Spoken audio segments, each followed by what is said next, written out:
बिस्मिल्लाहिर्रहमानिर्रहीम। अस्सलाम वालेकुम नाजरीन, मैं हूं कोकब नियाज़ी और आप देख रहे हैं मेरा YouTube channel Kokab Niazi official. मेरे साथ मौजूद हैं high rated astrologer Mohammad Usama Ali साहब। मोहम्मद उसामा अली साहब एस्ट्रोलॉजी के साथ साथ बिज़नेस कंसल्टेंट भी हैं, मजहबी स्कॉलर भी हैं और मोटिवेशनल स्पीकर भी हैं। उसामा अली साहब से आज मैंने बहुत इंपॉर्टेंट प्रेडिक्शंस लेनी है, क्योंकि मुल्क की जो सियासी सूरत हाल है दिन ब दिन बल्कि लम्हा बलहमा तब्दील हो रही है काफ़ी ज़्यादा। गिरफ्तारियों का मौसम लगता है फेरा आ गया। रऊफ़ हसन साहब भी गिरफ्तार हुए पीटीआई के। आर्टिकल 6 वाली बात का भी अभी कुछ पता नहीं चल रहा, आर्टिकल 6 लगना किस पे है। हुकूमत इमरान खान पे लगाने के चक्करों में, इमरान खान साहब हुकूमत के चीफ इलेक्शन कमिश्नर पर लगाने के चक्करों में, और इमरान खान साहब के केसेस का एंड रिज़ल्ट क्या निकलना है। इमरान खान को शायद उनको नज़र आ रहा है कि मैं शायद मिलिट्री जेल जा रहा हूँ। अब इमरान खान की जेल सिर्फ तब्दील हो रही है या केसेस में से कोई रिलीफ मिलेगा, क्या होगा। मुज़ाकरात वाली बात भी ठंडी पड़ गई। और इमरान खान साहब के हवाले से एक बयान चला जो कि रिपोर्ट तो हुआ है, लेकिन अब पता नहीं अब उस बयान की हकीकत क्या है। बहरहाल असद कैसर साहब उसे डिनाई कर रहे हैं। इमरान खान साहब ने कहा, मैंने कहा था कि जीएचक्यू के बाहर आप पुरअमन एहतजाज कीजिएगा अगर मैं गिरफ़्तार हूँ। तो ये इस बयान का भी बहुत ज़्यादा रोला डला हुआ है। अस्सलाम वालेकुम उसामा साहब, कैसे हैं आप? जी वालेकुम अस्सलाम। मैं खैरियत से हूँ। आप सुनाएं, क्या हाल है? अल्लाह का शुक्र सर, ठीक ठाक, दुआएं आपकी। सर, इमरान खान साहब के हवाले से सबसे पहले मैं डिस्कस कर लूँ। पीटीआई पर लगता है फिर सख्त वक्त आ गया, गिरफ्तारियां शुरू हो गई। रऊफ़ हसन साहब गिरफ्तार हुए। कोई पाबंदी आपको लगती नज़र आ रही है पीटीआई पर? क्या होने वाला है आगे? बिस्मिल्लाहिर्रहमानिर्रहीम। अल्हम्दुलिल्लाहि रब्बिल आलमीन। अल्लाहुम्मा सल्लि अला मुहम्मद व आले मोहम्मद। देखें, ये सारी कोशिशें आपको पहले ही बताई हुई नक्शे हैं जो बन रहे हैं। आपको याद होगा जब सीटों का फैसला भी आया, आप लोग बड़े एक्साइटेड थे। मैंने कहा पीटीआई को फायदा नहीं होने जा रहा, अदलिया अपना काम कर रही है। तो उस वक्त बातें बिल्कुल। जरा गौर से सुन लिया करें। कान लगा के सुना करें, हर बात में कुछ ना कुछ होता है। उस वक्त इसीलिए मैं हम्म। कह रहा था कि पीटीआई को ना समझे कोई फेवर मिली है। अदलिया ने अपना काम शुरू कर दिया, क्योंकि प्लेनेट की पोजीशन बता रही थी कि अदलिया अपना काम अच्छे से करेगी, जिम्मेदारी से हम्म। करेगी। और अदलिया जो है वो इस तरीके का बिहेव अडॉप्ट कर ले, पीटीआई को भी फायदा नहीं होगा। हम्म। उसके बाद जो आपने ये आर्टिकल 6 और ये सारी जो कहानियां बन रही हैं, आप याद करें जब मैंने कहा था कि पहला हम लोग थे पाकिस्तान में, आज तक किसी ने ये बात इतनी बबांगे दोहल नहीं कही होगी, जब मैंने कहा था जरदारी बाइडन नेक्सस है। कोई आपके बिल्कुल कहा तजिए था आपने। नगार ने भी ये बात को कभी नहीं एक्सपोज किया। और अब जब हम्म। बाइडन ने सरेंडर करना था, पीपल्स पार्टी ने फ्रस्ट्रेटेड ही होना है ना। पहले तो ग्रिप थी हम्म। और उम्मीदें भी थी, तो इनको लगता था कि इसी हम्म। जरिए से, इसी तरीके से ये लोग चीजों को सेटल डाउन कर जाएंगे। और आखिरी वक्त ठीक तक है। वो पीटीआई से जफ्फी डालने के चक्कर में रहे। लेकिन अब जब उम्मीदें खत्म हो रही हैं, तो अब फ्रस्ट्रेटेड होकर इसी तरह की हरकतों में शामिल होंगे। अच्छा। मरियम साहिबा का अदालत को सीधा बात करना भी इसी चीज की इंडिकेशन है कि उनको भी लगता है कि वो अब चली जाएंगी। और जरदारी साहब, वो पीपल्स पार्टी का आर्टिकल 6 की तायीद करना भी इसी चीज का है कि अब उनको भी उम्मीद नहीं रही। अब उनको भी लग रहा है कि हुकूमत चली जाएगी। तो घूम फिर के ये अब पीपल्स पार्टी की भी उम्मीदें दम तोड़ रही हैं, इसलिए ये सारी बातें हो रही हैं। बाकी देखिए, ये जितनी भी कोशिश कर लें, ये हम्म। चंद मुलाजमीन का ही मामला है ना। चंद हम्म। एम्प्लॉयज चंद एम्प्लॉयज हम्म। दर एम्प्लॉयज, और हम्म। वो कितना बर्डन उठा सकते हैं। इतनी आबादी, इतनी बड़ी अवाम की पॉपुलर जमात, उसको क्या कर लेंगे। ये अब मिसालें देते हैं।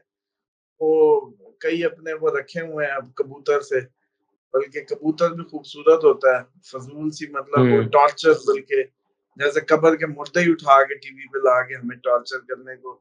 भाई इतना आप लोग बड़ा महकमा है, इतना बड़ा इंस्टीट्यूट है, खूबसूरत आदमी बिठा दो, चलो आंखों को खराब तो ना करो हमारी।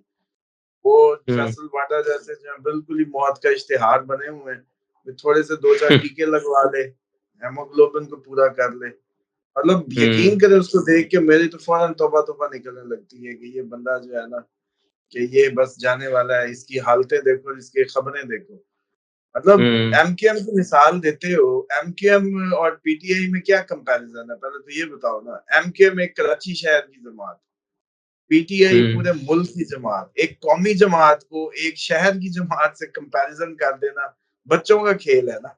मतलब जैसे मर्जी जो हम्म। मर्जी दिल में आया कह दिया कर लिया, कोई पूछने वाला जो नहीं है। तो बस यही हरकतें हैं। इतनी बड़ी पॉपुलर जमात को, इतनी बड़ी पॉपुलैरिटी को, इतनी सीटें उन्होंने इतनी जोर लगा के इनके जैसे कहते हैं अभी तो इनकी जेबें भरी हुई हैं उनकी सीटों से, उसके बावजूद हम्म। भी वो बड़ी है। इन्होंने जितना लूटा खसूटा है सीटों को, जो खींची है, चोरी डाका मारा है उनकी सीटों को, उसके बावजूद भी उसकी सीटें ज्यादा है, पॉपुलैरिटी ज्यादा है। तो ये बच्चों वाली बात है ना कि एक सबसे लीडिंग पार्टी को आप कह देंगे कि ये जी आर्टिकल 6 लग जाएगा। और दूसरी बात याद करें, जब ये एहतजाज और 9 मई पे बातें हुई थी, मैंने उस वक्त भी बताया था कि अगर आप लोग ये चाहते हैं कि ये एहतजाज और ये सारे रुख आप चेंज करना चाहते हैं, तो ये तासुर ज़ाहिर करें कि आपका हुकूमत में कोई रोल है। तो इमरान खान क्या, इमरान खान के बाद में आने वाले भी यही एहतजाज इधर ही कॉल देंगे, इधर ही होगा।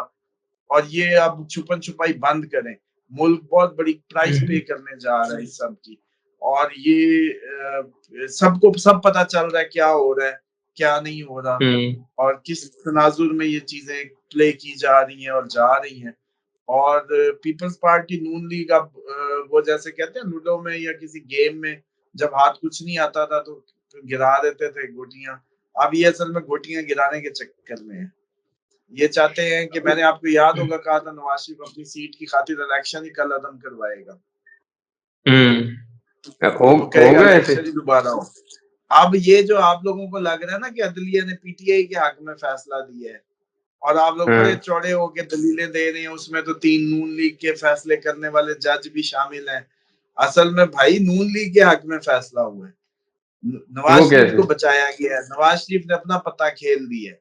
ये जो इलेक्शन अच्छा। का फैसला है ये नवाज शरीफ का खेला गया पत्ता है। ये अपनी जो जरदारी ने नवाज शरीफ साहब के गिर्द जो घेरा करवाया इस सब का, कि उनकी अपनी सीट ही मुतनाज़ा बन गई। अब आज हल्का खुल जाए, आज ऑडिट हो जाए, तो नवाज शरीफ साहब की सीट तो गई। अब मैंने आपको बताया था कि जूं-जूं इसकी तरफ फैसले बढ़ेंगे, वैसे ही ये चाहेंगे कि इलेक्शन ही खत्म हो जाए। अब इतना खर्चा हम्म। हुआ है, पीटीआई को तो सूट नहीं करता नया इलेक्शन, पीटीआई तो जीती है इलेक्शन। पीटीआई तो सिर्फ रिजल्ट मांग रही है कि मेरा रिजल्ट दे दो भाई। 45 हम्म। के मुताबिक रिजल्ट मांग रही है। अब ये लोग इस हम्म। तरह से मिक्स अप करके सिचुएशन को आप लोगों को, हम लोगों को उलझाए हुए हैं। असल टारगेट है इलेक्शन को कल खत्म करवा के अपनी इज्जत बचानी। ये सिर्फ नून लीग की खातिर इलेक्शन कल खत्म होगा। और ख्वाजा आसिफ साहब ने जो बात की है ना अक्टूबर में, बेसिकली वो खबर दी है, वो टोने के लिए हम्म। था आप लोगों को, कि कल को हम कहा, हमने तो आज से 3 माह पहले कहा था कि अदलिया यूं करेगी। अदलिया यूं नहीं करेगी। अदलिया को इस बात पे कन्विंस किया जा रहा था कि भाई देखो इलेक्शन में सब भी तो शोर कर रहे हैं, समझ रहे हैं, सब भी तो शोर ठीक कर है। रहे हैं कि धांधली हुई है, धांधली हुई है। हाँ धांधली हुई है, पर किस लेवल पे हुई है? धांधली हुई है, ठीक है। क्या ये सॉर्ट आउट की जा सकती है या नहीं की जा सकती? भाई पीटीआई जो सबसे बड़ा स्टेक होल्डर है इस इलेक्शन का, जो सबसे बड़ा विनर है, वो ये कह रहा है कि सिर्फ 45 के मुताबिक मुझे रिजल्ट दे दो बस। हम्म। जबकि उसामा इनकी साहब। 4 सीटों की जी जी। खातिर, रानी साहिबा की और आसिफ साहब की, और जो इनकी अपनी क्लोजेस्ट सीटें हैं उनकी खातिर, ख्वाजा आसिफ साहब की अपनी सीट की खातिर, ये सब हो रहा है कि इलेक्शन को ही डाल। अच्छा। और ये कौम इनसे निकालेगी इस दफा। ये इतने पैसे जो जाया हुए हैं इलेक्शन पे, ये माफ नहीं किए जाएंगे। आगे वक्त ऐसा नहीं आ रहा जिसमें हम एंटर हो रहे हैं। तो ये मुझे लगता है कि अवाम को ट्रिगर कर देंगे कोई ऐसी हरकतें करके। उसामा साहब, नवाज शरीफ साहब, मरीम नवाज साहिबा और बड़ी बड़ी सीटें जाती आपको नज़र आ रही हैं? हल्के खुल रहे हैं कोई? देखिए इनकी कोशिश तो यही है ना कि ये हल्के खुलने से पहले पहले ये इलेक्शन ही खत्म करवा दें। और ये जो इन सबको ये लग रहा था ना कि अदलिया जो है ये पीटीआई के हक में फैसला है, और सब ये समझ रहे थे बेसिकली ये नवाज शरीफ साहब के लिए फैसला था, और उन्होंने अच्छा। अपनी मर्जी का फैसला करवाया है। और अब जरदारी साहब अपना पता फेंक रहे, ये अब दोनों आपस में असल में अब नबर दर्जमा है। पीटीआई तो एक अलग से एंटिटी के तौर पे जो कर रही है सो कर रही है ना। अब इन दोनों की भी आपस की जो है ना वो मश्क शुरू है। तो जरदारी साहब ने जिस तरीके से नवाज शरीफ साहब को खुदे लाइन लगाया और उन्हीं की ठीक सीट है। खतरे में डाली, और जाहिर बात है सीट खतरे में ही है क्योंकि वो उनको पता है कि जिस दिन अदलिया से फैसला हुआ, नवाज शरीफ साहब इतने इनकॉन्फिडेंट क्यों नजर आ रहे हैं, क्यों नहीं सामने आ रहे, क्यों छुपे हुए हैं। मतलब आपका खुद समझे, लंदन में तो चलो माना, इस टाइम आपकी हुकूमत, विफाक में हुकूमत, सूबे में हुकूमत, आप फिर भी खुदे लाइन, तो चक्कर क्या है। असल अंदर का पेट का दर्द है, बेइज्जती हो चुकी है, अदलिया ने फैसला दिया और वो नवाज शरीफ साहब के सपोर्ट में है, और इसका फायदा उनको है। पीटीआई को क्या फायदा, पीटीआई तो 90 सीटें वैसे उसके पास है, 45 के मुताबिक फैसले दे दे तो बाकी भी मिल जाएंगे। पीटीआई को तो घाटा पड़ेगा, पीटीआई तो क्लीन स्वीप किए हुए समझ लें। ये तो 18-20 सीटों वाली नून लीग है, ज्यादा 20-22 होगी। तो मसला ये है कि ये लोग चाहते हैं कि ये इनका नकाब ना उतरे, ये जो इनका आखिरी है, और हालांकि ये सब इनवैलिड होने वाले हैं इस इलेक्शन के, ये लास्ट था इनका, लेकिन ये अब आखिरी कोशिश कर रहे हैं कि हमारे चेहरे सियासत बच जाए, जबकि सियासत बचनी नहीं। लेकिन उसके खातिर ये हो सकता है कि ये उससे पहले ही जो ख्वाजा आसिफ साहब ने इलेक्शन कल अदम वाली बात कहानी की है, ये इलेक्शन ही कल अदम करवा जाए, अपने हल्के इनके जैसे ही अदलिया इनके हल्कों पे हाथ डाले, ये ऊपर वाली अदलिया से इलेक्शन को ही लपेट दें, और फजलुर रहमान पीटीआई सबको मिला के कर लें कि चलो ठीक है फेयर एंड इलेक्शन करते हैं, दोबारा करते हैं, दोबारा करते हैं। जैसे अंदर अगर शोर पकड़ा जा रहा हो तो बंदा कहता है ना, हाँ ठीक है दोबारा दोबारा। तो ये तो आप चाहते हैं कि दोबारा हो जाए किसी तरीके, ये अपनी ये बेइज्जती को छुपा जाए, वरना आप खुद बताएं कि अगर ये पता चल जाए कि नवाज शरीफ साहब की सीट नहीं जीते तो फिर सियासत तो खत्म नून लीग की। उसामा साहब, मेरा आखिरी क्वेश्चन, आपने इलेक्शन कलअदम के हवाले से बात की कि नवाज शरीफ और नून लीग भी चाह रही है कि इलेक्शन अपनी इज्जत बचाई जाए, लेकिन दूसरी तरफ अगर मैं ये सवाल करूं कि वो नज़र षानी की जो अपीलें दायर कर रही है, नून लीग ने पहले की, फिर पीपल्स पार्टी ने की, दोनों तो नज़र षानी वाले मामले पे, मखसूस नशिस्तों वाले पे नज़र तो सेम पेज पे आते हैं। इस मामले में आपको क्या लगता है, मखसूस नशिस्तें इन दी एंड कहाँ जाएंगी, आखिरी रिजल्ट क्या होगा इसका? आप ये बताएं कि मखसूस नशिस्तों वाला जो नजर सानी का मामला वो फिर हो गया टेकअप? वो तो सर छुट्टियां आ गई ना बीच में। तो वो जो छुट्टियां जिन दो ने अपोज किया उनके बारे में माजी में क्या कहा जाता है, वो कौन से थे जिन्होंने नून लीग के हक में फैसले दिए? और जो बड़ा मॉनिटर है वो जरदारी साहब का, आप लोगों को शुरू से बताता रहा हूँ, आप लोग मानते नहीं थे। ठीक है। उसने कोशिश की कि अभी नजर सानी लो, बिल्कुल की। लेकिन दूसरों ने कहा कि नहीं नहीं अब बाद में। ये बेसिकली ये पीटीआई नून लीग नहीं थी, ये नून लीग और पीपल्स पार्टी, ये हुआ सारा मामला, ये आपस में अब इनकी क्या चतानी चल रही है। अच्छा।